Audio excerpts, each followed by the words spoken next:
Hello বন্ধুরা, কেমন আছো তোমরা সবাই? আশা করছি তোমরা সবাই খুব ভালো আছো। প্রত্যেক দিনের মতো আজকেও নিয়ে চলে এসেছি বেশ কিছু কিচেন টিপস, যেগুলো জানা থাকলে আমাদের সংসারের কাজগুলো হয়ে যাবে অনেকটাই সহজ। বেঁচে যাবে সময়, পরিশ্রম, মাসিক বেশ কিছুটা খরচা।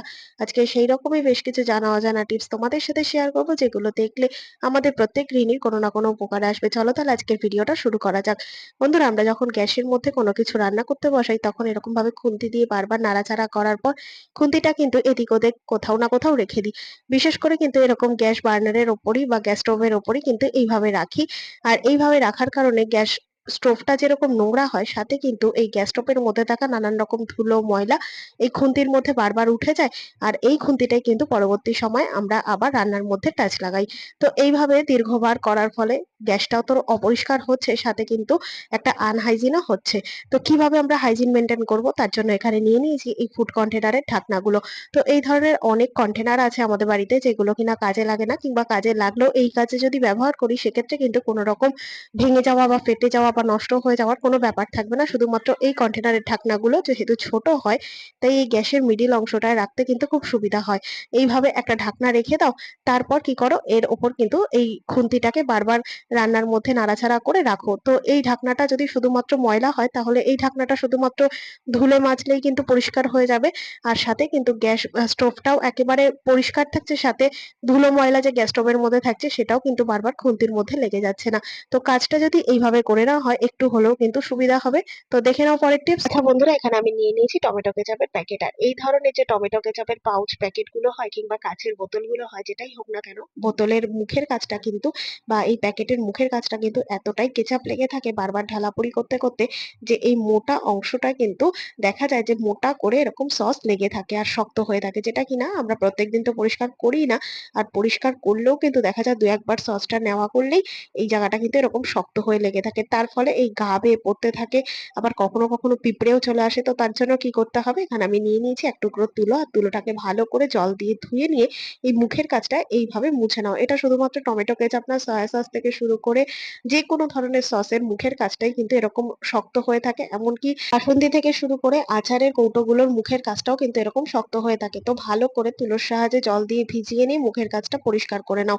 তারপর এই মুখটা আর এই যে প্যাকেটের মুখটা আছে, সেই জায়গাটায় একটুখানি তেল লাগিয়ে দাও। তো এখানে আমি সাদা তেল ব্যবহার করছি, কখনোই কিন্তু সর্ষের তেল ব্যবহার করবে না। ঘি, বাটার কিংবা তোমরা এই সাদা তেলই ব্যবহার করতে পারো। খুব সামান্য পরিমাণ তেল নিয়ে এই মুখের কাজটা আর প্যাকেটের গায়ের বেশ কিছুটা অংশে এইভাবে তেল মাখিয়ে দাও। তাতে কি হবে, কোনো রকম কিন্তু এই সসগুলো যে মুখের কাজটা এসে লেগে থাকতো, সেই জমাটটা বাঁধবে না।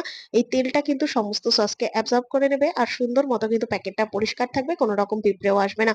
তো আশা করছি টিপসটা কাজে দেবে। দেখে নাও পরের টিপস। হাতে জামা কাপড় কম বেশি কাচলেও মেশিনেও কিন্তু আমরা জামা কাপড় অনেকেই কাচি। যাদের কাছে মেশিন রয়েছে তারা তো খুবই সুবিধা বোধ করে মেশিনে কাচা। কিন্তু যখন আমরা মেশিনে সমস্ত জামা কাপড় রেগুলার যে ইউজের জামা কাপড়গুলো দিই, তার মধ্যে এই ধরনের হুক আলা যে জামা কাপড়গুলো হয়, যেমন ধরো এই ব্রা বা ব্লাউজ বা বাচ্চাদের কোনো ড্রেসের মধ্যে হুক রয়েছে, তো এই সমস্ত জামা কাপড়গুলো যখন অন্যান্য নাইটি বা প্যান্ট বা জামার সাথে দিই, তখন কি হয় বলতো, এইরকম ভাবে না জামাটার মধ্যে বা কোনো কাপড়ের মধ্যে এইভাবে এই হুকটা আটকে থাকে। আর তার ফলে কি হয়, এমন ভাবে সুতো উঠে যায়। আবার কখনো কখনো অন্যান্য জামা কাপড় কিন্তু ছিঁড়ে নষ্টও হয়ে যেতে পারে। তো এগুলোকে কি করব, কিভাবে এই হুকালা জামা কাপড়কে আমরা মেশিনের মধ্যে দেবো, যাতে কোনো রকম অন্যান্য কোনো জামা কাপড়কে না কোনো রকম ভাবে ছিঁড়ে ফেলতে পারে। তার জন্য এই যে নেটের ব্যাগ গুলো আছে না, এই নেটের ব্যাগ কিন্তু আমরা কোনো রকম গ্রসারি বা কোনো কিছু মার্কেটিং করলে, বিস্কুট বা কোনো কিছু কিনলে কিন্তু এগুলো পাই। তো এই প্যাকেট গুলো ফেলে না দিয়ে এর মধ্যে এই হুক আলা যে জামা কাপড় গুলো থাকে বা ব্রা থাকে, তো সেটাকে এর মধ্যে দিয়ে টাইট করে এভাবে নেটের ব্যাগটাকে একটা গিঁট মেরে নাও। তারপর যদি অন্যান্য জামা কাপড়ের সাথে এই নেটের ব্যাগটাকে দিয়ে মেশিনে দাও, সেক্ষেত্রে দেখবে বন্ধুরা, এর যে নেটের ব্যাগটা কিন্তু এটা খুব সুন্দর মতো একটা প্রোটেকশন হিসেবে কাজ করবে। কোনো রকম হুক কিন্তু আর অন্যান্য জামা কাপড়কে একেবারে নষ্ট করতে পারবে না। আর এমন না যে নেটের প্যাকেট দিয়ে কাছাকাছির ফলে জামাটা ভালো পরিষ্কার হচ্ছে না বা ব্রাটা পরিষ্কার হচ্ছে না, একেবারেই না। তো এইভাবে এবার থেকে জামা কাপড় দাও।